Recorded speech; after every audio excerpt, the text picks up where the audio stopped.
Hello, welcome to Working with Miniatures. I'm Jim, and tonight we're going to be painting the Fallschirmjäger Mortar Squad from the Dust 1947 miniatures game. We'll primarily be using Army Painter speed paints and war paints. Let's get started.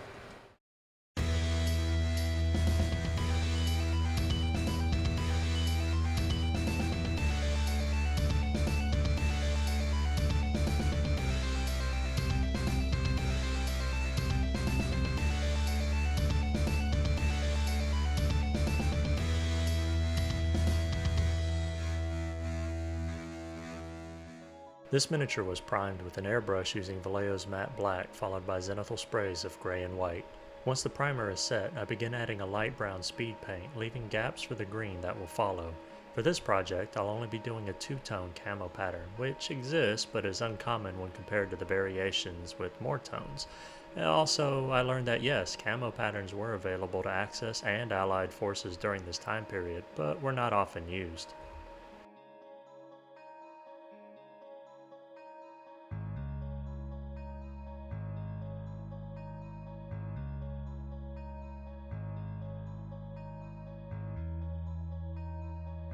Without waiting for the speed paints to fully set, I add a darker brown and a darker green in the larger folds of the clothing, deepening the shadows.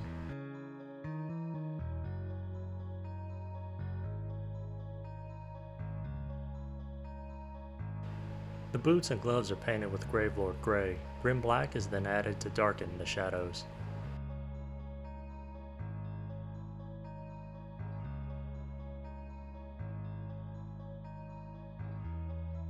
The mortar rounds, which are actually just called bombs, as well as the guns, were painted with shining silver. The bombs were then colored with absolution green, and the guns hit with grim black.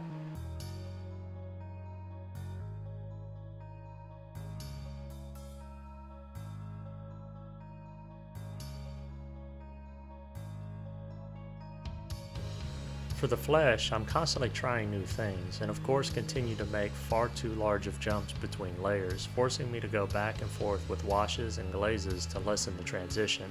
I'll figure it out one day.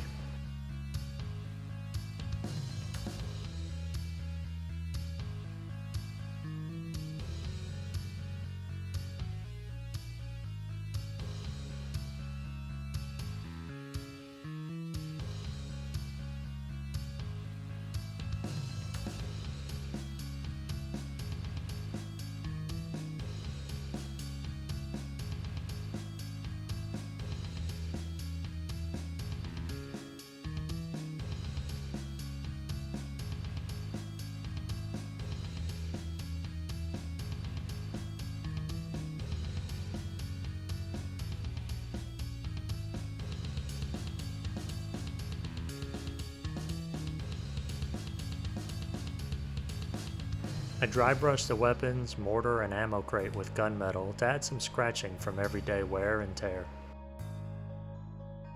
I then add highlights to the camo with two tones of green and brown respectively.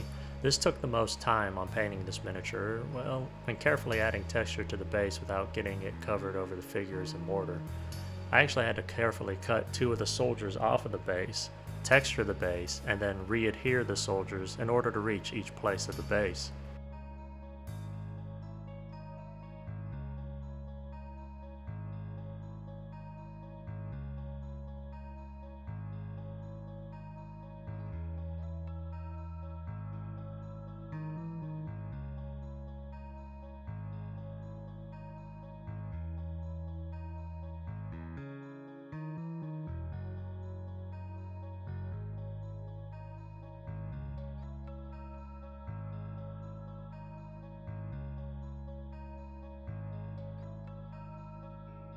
After finishing the boots and gloves and adding a very mild highlight of shining silver with a dry brush to all the metals, I call it a night.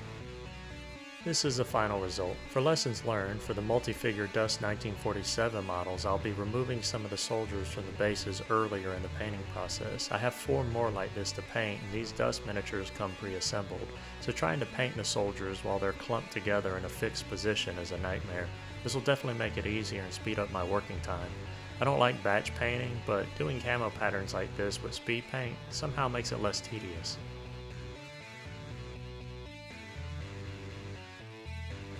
That's going to wrap it up for today. I hope you learned something or inspired to try your own camo patterns. If you have any questions or comments, please leave them below. And if you like the content of this video and would like to see more, please like, share, and subscribe. From Jim with Working with Miniatures, I'm truly grateful for your time, and I bid you a fond farewell. Until the next video.